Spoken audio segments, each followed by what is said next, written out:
અમારે ગીરમાં ભેં હોય ને, ગલટી થાય ને, ભેંસ 10 વેતર 15 વેતર 12 વેતર જેવી ભેંસ દૂધ આપ્યું હોય ને, પછી ભેંસ ગલટી થઈ જાય, પછી દૂધ ન આપે, 2-3 વર્ષ જીવે. અમારા ગીરના ગરીબ માલધારીઓ એને ખોળ આપે, ખોબો ખોબો. શું કામે ખબર? કે અમે આનું દૂધ ખાધું.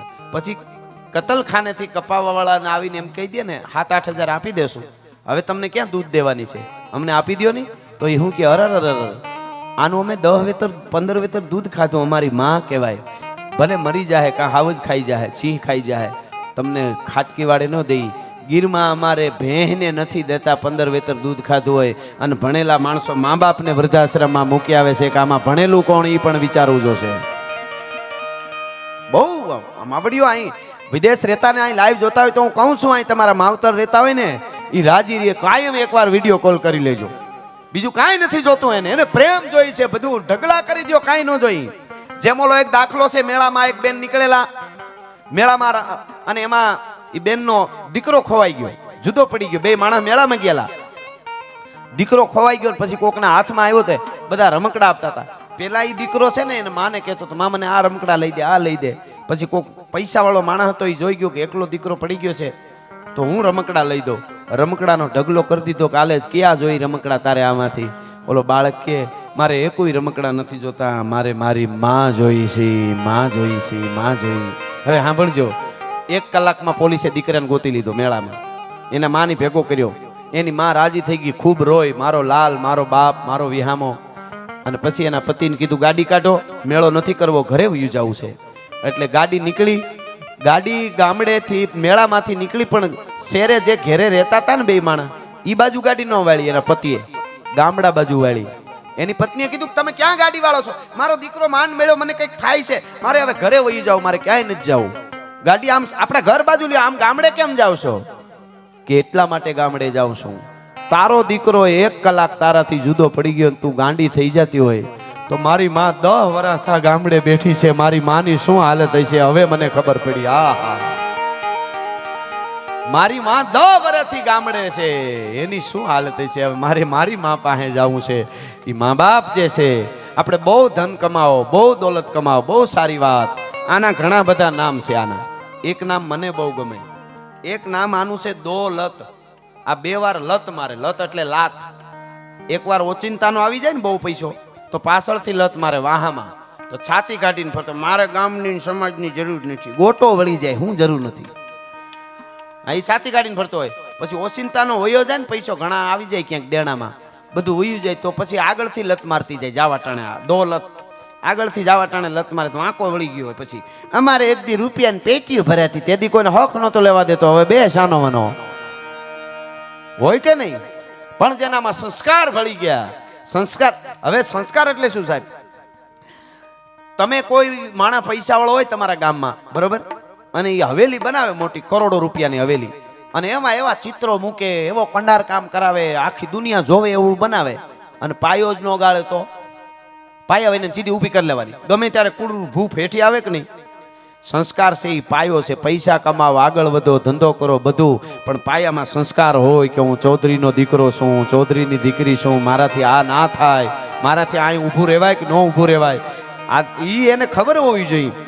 નબળા ગીતો ન સાંભળતા. અમારા પ્રોગ્રામમાં એક બેન હમણાં ઊભા થઈ ને ગાતા હતા, ઊંચા થઈ, પૂછો જરા પૂછો મુझे क्या हुआ है? मैं કીધું હડકવા હુઆ હે બેન, ક્યાં હુઆ હે? કીધું અમારા પ્રોગ્રામમાં તો રહેવા દો. હમણાં લગ્નમાં 4-5 જણા લગ્નમાં ગયા, પી ગયા, સમજ્યા? એ કે પી ગયા એટલે એ તો વાડીમાં નીકળી ગયા રખડવા.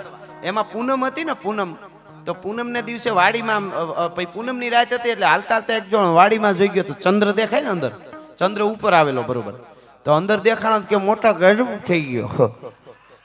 તો બીજા કે શું થયું? ચંદા મામા કુવામાં પડી ગયા. એને એમ કે અંદર પડી ગયો. તો પાછા સેવા ભાવી બહુ હોય, એ કે મીંદડી લઈ આવી, મીંદડી ઓલી આંકડિયા વાળી આવે ને લોટાની. તો 2 જણા લેવા ગયા, મીંદડી લઈ આવ્યા, મીંદડીમાં રાહ બાંધીને કે ચાંદા મામાને બહાર કાઢો, પુણ્યનું કામ છે. તો કુવામાં નાખી મીંદડી, તો ફૂટવાલમાં ક્યાંક ભરાણી મીંદડી આમ, અને મીંડ્યા આંસકા મારવા 5 આવે છે, આવે છે હોય કે. એમાં દોરી તૂટી ઓસિંતાની, ધડાંગ દઈને સીતાપાટ 5 પીડ્યા. સીતા પીડ્યા ચંદ્ર ઉપર દેખાય ને સીધો તો કે આ ઠેકાણે ગયો હોય કે લે એને એમ કે અંદર હતો ને અમે કાઢ્યો તો ઉપર વહી ગયો. અને ત્યાં અમારે કઈ વાર્તાઓ માંડવી. પણ હું એક સાહિત્યકાર તરીકે ચારણ તરીકે મેં વિનંતી કરું યુવાધનને, તમારા કુળમાં જન્મા સહી આપણો સનાતન ધર્મમાં જન્મ થયો છે એનો નશો રાખશો એટલે તમને બહુ મજા આવશે, બહુ મજા આવશે અને બહુ મજા આવે. આજનો યુગ બહુ સારો પણ છે અને ચેતી જવા જેવો પણ છે. સભ્યતામાં આપણી સભ્યતા અદ્ભુત હતી, અત્યારે આપણે બહુ નીચા આવી ગયા છીએ. નથી આવ્યા? બેન દીકરીને એકલું નીકળવું હોય ને ફાળ પડતી હોય, 6 વર્ષની દીકરીઓ ઉપર ન થવાના કરતી થતા હોય તો અશોકભાઈ આપણે ચેતવું તો પડે હો કે આમાં વાંક કોનો છે. આમાં કોઈ અહીં જાહેરમાં કહું મારા પ્રોગ્રામમાં કઈ આજે કહી દઉં, કોઈ સત્તા, કોઈ સરકાર, કોઈ કાનૂનની તાકાત નથી. આ બધું બંધ કરી શકે. સભ્યતા જ આખી નીચે આવે પછી કોઈની તાકાત નથી. આપણા દેશના સીમાડે આજે ઊભા છે ને યુવાનો, એ ભારતનું રક્ષણ કરે છે, બરોબર? આપણે માનવી જ પડે, રક્ષણ કરે છે. ભારતને બચાવે છે કોણ? હું કાયમ કહું છું પ્રોગ્રામમાં, આજની રાત પણ બોર્ડર માથે દેશના યુવાનો જાગે છે ને એટલે ડાયરામાં તબલું બેંજો વાગે છે. આ હકીકત છે. પણ સાંભળજો, ઈ યુવાનો આપણા ભારતને બચાવી લે એવું કોઈને મનમાં ન રાખવું. શું કામે પાછું ચોખવટ કરવું? દુશ્મનોથી બચાવી લેશે, દુશ્મનનો નહીં કરવા દે. પણ આખા દેશમાં સભ્યતા પૂરી થઈ જાય અને ગાંડા થઈને હામામાં બાંધે, જ્ઞાતિવાદ ને જાતિવાદ ને વ્યસનમાન ખતમ થઈ જાય તો ઓલા તો બોર્ડરમાં ઉભા રહેતા, ભારતનું પૂરું થઈ જાય. સભ્યતા આખી ઊંચી આવે, આખો ભારત રાષ્ટ્ર છે એ મહાન બને. એના માટે તો યુવાધન એક થાય. અને હું ભારતનું સંતાન છું, મારાથી નબળું બોલાય નહીં, નબળું જીવાય નહીં, ત્યારે સભ્યતા ઊંચી આવે. રાકાવ પાસે બેહતાય નહીં, વાતે ને વાતે મરી ગયા. ઘણાને તમે એમ કહો ને, ઘણાનું કઈ નક્કી જ ન હોય. તમે એમ કહો ને હાલો ફરવા જાવ તો હાલો જાવ, કે નથી જાવ તો નથી જાવ. બોલો હા બધું ત્યાં. अब તમે એમ કહો શિયાળામાં ઠંડી બહુ પડશે તો મર્યા, ઉનાળામાં ગરમી બહુ પડશે તો ન રહેવાય, ચોમાસામાં વરસાદ બહુ પડશે તો ગયા. તો તને રાખવો ક્યાં? તને કોઈ ઋતુ હળગે હદે નહીં. તો ઘણા માણસ છે ને એ ખાંડના ડબલા જેવા હોય. એ આ ગામડાના માવડીઓને ખબર હોય, ખાંડના ડબલામાં બાકસ પીડી હોય. ઘણા ખાંડના ડબલા જેવો હોય, ભડકા કરવાનું અંદર રાખે, આપણને ન ખબર હોય. હવે તો બહુ સારું છે. બેનો માવડીઓ અમુક બધાય નહીં, કોક માળીઓ એવા હતા ને ગામડામાં, તે બજર દેતા દેતા પાડોમાં જાય, લહણના ગાંઠિયા જેવો આંબોડો. અને પાછા એને હા કે તાર સાસુ ક્યાં ગઈ? તો એ કે ઈ બાજુમાં ગયા છે, તમે આવ્યા એ રીતે. તો કે નોખા થાવ, નોખા કાંઈ નહીં વધે. અરે તું અમે નહીં વધવા દે કાંઈ. ઘણાને એવી ટેવ હોય, પેલા જમાનામાં ચૂલામાં તાપ ભારી રાખતા, ઉપર રાખ નાખીને હાંજનો તાપ સવારે કરવો હોય ને તો એ કાઢીને એમાંથી બાકસું બધું ઓછું હતું. તો ઘણા ડોહીઓ સામે તાપ લેવા જાય ને ભડકો કરતી આવે એને ઘરમાં કે હવે હળગાવો. પણ ખેર અત્યારે બેનુને સુખના ખટારા ઠલવાના હો, સુખના ખરેખર જીવતા આવડે તો. પેલા સવારમાં 4 વાગે ઉઠીને ઘંટીએ દળના દળવાના, પછી છાશ ફેરવાની, પછી ગાયું ભેહું દોવાની, અને પછી મહેમાનો આવ્યો એને રોટલા ખવડાવવાના. અટાણે તો જરા કામ કરીને આમ સાપ દબાયતા લોટ કરીને ઢગલો થાય. ગેસને આમ કરીને ટક કરે તો ભડક ભડક ભડક ભડક. પછી બેન ગેસ છે એ ચૂલામાં તાવડીમાં ભડક ભડક કરે, બેન આ બાજુ ભડક ભડક કરે. અને એને પતિ દેવે અટાણે એવા રીઢા થઈ ગયા છે, ગમે એ કે કાંઈ અસર જ નથી થતી હો. બેનું તમને એમ લાગે કે હું કવિ બધું ધ્યાન દે છે, એને મોઢા ઉપર જોયું રેખામાં કાંઈ ફેર નહીં હોય. તમે કે આમ છે ને તેમ છે ને તમે એટલાથી ધ્યાન ન દીધું.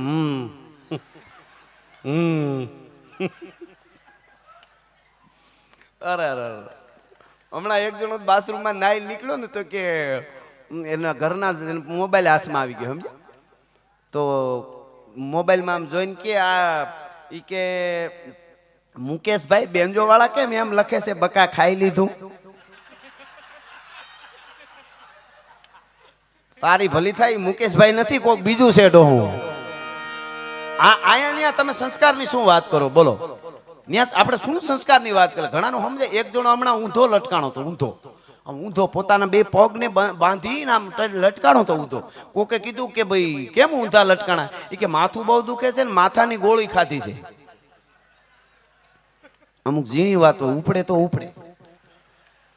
એને એમ કે ઊંધો લટકાવ તો માથાની ગોળી ખાઈ આમ જાય, નકર નીચે પેટમાં વહી જાય એમ. હમણાં એક જણો ડોક્ટર પાસે ગયો ને કે ડોક્ટર સાહેબ મને બધા બબે દેખાય છે. આંખના ડોક્ટર પાસે ગયો. ડોક્ટર સાહેબ કે બધા બબે દેખાય છે મને, એનું શું કારણ છે કે પણ ઈ કાંઈ વાંધો નહીં, પણ તમે 4 શું કામ આવ્યા છો? ડોક્ટરને 4 દેખાતા હતા હો. અમુક વાતો નાની એવી ઉપડે તો ઉપડે. એક ડોશીમાં હાવ બચપણમાં ગુજરી ગયા. વાહ વાહ, તમારી સમજણ બહુ જબરી છો. હા હા હા હા. હમણાં તો એક બેન મારી પાસે ધોખા કરતા હતા કે ભગવાને અમારા ઉપર અન્યાય કર્યો. 50-60 વર્ષના હોય ને બેનું કયો માડી કયો જે કયો અમારા ઉપર કે ભગવાને અન્યાય કર્યો. મેં કીધું કેવી રીતે માડી? ઈ કે અમે પરણીને આવ્યું ને તો એ હાહુનો જમાનો હતો. એને જમાનો નહોતો કીધો, હું જમાનો કહું, એને તો ઉપાડો કીધું તું. ઈ કે અમે પરણીને આવ્યું તો હાહુનો જમાનો હતો. અમને એમ થયું કે અમારો એક દી જમાનો આવશે, વહુ પરણીને આવે ને તેથી અમે આમ જ કરશું. ઈ કે જ્યાં વહુ પરણીને આવી ને તો વહુનો જમાનો આવી ગયો, અમારે હજળબમ બેહવાનું. પણ બેનોમાં મોટા ઉંમરના હોય ને જે હાહુ હોય ને સાસુની ડિમાન્ડ બહુ હોય. ડિમાન્ડ કેટલી ખબર? વહુ ભણેલી હોવી જોઈએ, ગણેલી હોવી જોઈએ, ડાય હોવી જોઈએ, રસોઈ કરેવી હોવી જોઈએ, કયાગરી હોવી જોઈએ, રૂપાળી હોવી જોઈએ, સુંદર હોવી જોઈએ, આમ હોવી જોઈએ, હોવી જોઈએ, હોવી જોઈએ, હોવી જોઈએ. સાસુની એટલી બધી ડિમાન્ડ, હોવી જોઈએ, હોવી જોઈએ. વહુની કોઈ ડિમાન્ડ નહીં, એક જ ડિમાન્ડ, સાસુ ન હોવી જોઈએ.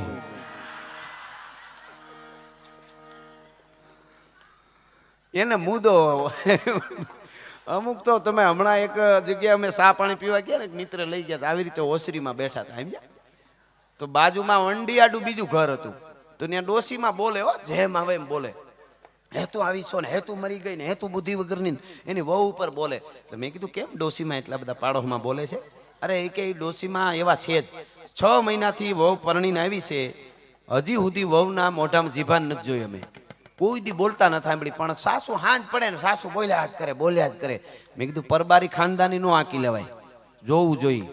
મેં વંડિયાથી ઊંચો થઈને જોયું, પછી ખબર પડી વહુ કાંઈ બોલે નહીં, રહોડામાંથી હાથમાં હાણ સીલી ને હાસુ હાહુ હામું જોઈને આમ કરે.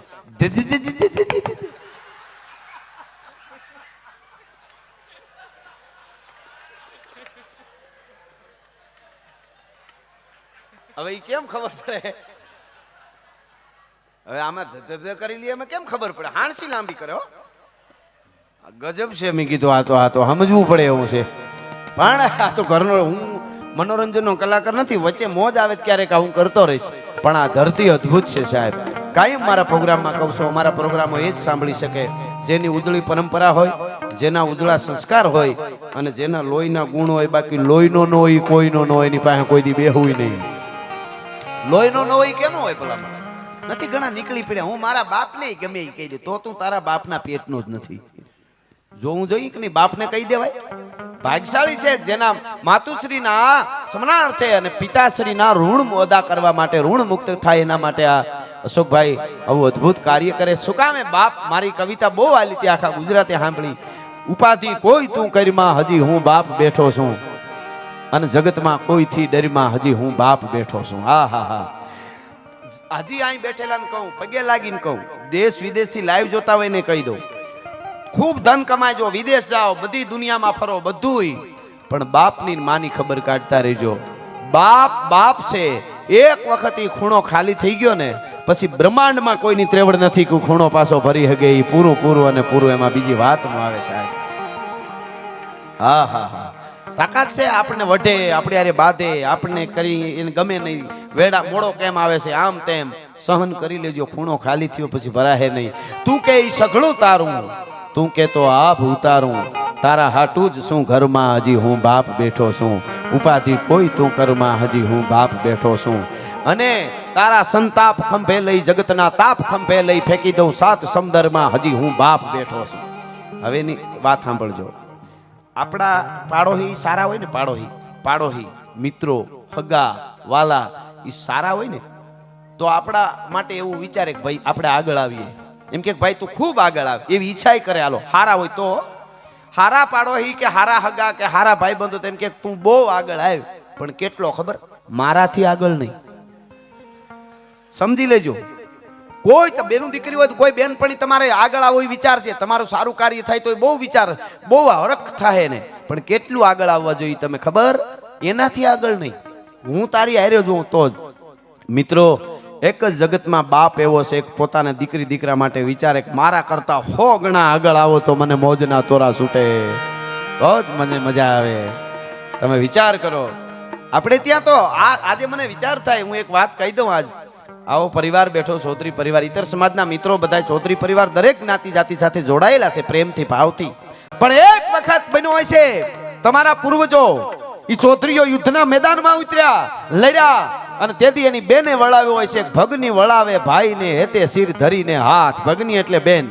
તેથી ચૌધરીના તરવરિયા યુવાનો નીકળ્યા છે, એની સાથે નાનબાઈ માના પતિ એ પણ નીકળ્યા છે. એની બેને પણ એને કીધું હોય છે ભગની વળાવે ભાઈને હેતે શિર ધરીને હાથ. વેલો આવી જે વીરલા હવે સુરાનો કરી જે સાથ. અને પછી એના નાનબાઈ માં એમના પત્ની એને કીધું હોય છે કાં મરીજો કાં મારીજો, પીઠ દેજો માં લગાર, નકર મારી સૈરો મેણા મારી છે હાથો કાયર કેરી નાર. કંથા રણ में જાય કે ભાગી મત લજા, તારી જોડી આવે ત્રબકતી હો તો મરદો કેરી મજા. હા હા હા હા. અને ઈ યુદ્ધના મેદાનમાં બાટકો બોલાવ્યો હોય છે, ઘમનસાણ યુદ્ધ કર્યું હોય છે. અડ પડે જીક માચીંગ ચૂક કટ જાત શીશ ઘટ ટૂક ટૂક ઘટ જાત કંઈક હે ફરા ફાર હટ જાત કંઈક કાયર બજા. અડ પડે જીક માચીંગ ચૂક કટ જાત શીશ ઘટ ટૂક ટૂક ઘટ જાત કંઈક હે ફરા ફાર હટ જાત કંઈક કાયર હજાર દૂધક શીશ પડતે કબાત ધડ ધડ મતવાય. અને એટલા લડ્યા પછી બધાય પોતાના ગામ માટે કપાઈ ગયા. ચૌધરીઓ કપાઈ ગયા. અને કપાઈ ગયા પછી નાનબાઈ માને ખબર પડી, સાંભળજો, આ તમારી માની વાતને યાદ રાખજો, માં જગદંબાની વાતને યાદ રાખજો. આ જનેતાની વાત છે, આ જાગતી જ્યોતની વાત છે નાનબાઈ માની. સાહેબ, ઉદરમાં સંતાન હોય, ઉદરમાં સંતાન હોય અને પૂરા દિવસો જતા હોય, બાળક જન્મવાનો સમય હોય, નજીક હોય, અને એવે ટાણે ખબર પડી, પ્રસૂતિની પીડા ઉપડી. આ બાજુ ખબર પડી કે કપાઈ ગયા છે તમારા પતિ યુદ્ધમાં, તમારા ગામના કેટલા જુવાનડા કપાઈ ગયા. અને તેથી કોકને થવા માંડ્યું કે હવે દુશ્મન સામે કોણ લડશે? હે, કે આપણા બધા પુરુષો કપાઈ ગયા, કોણ લડે?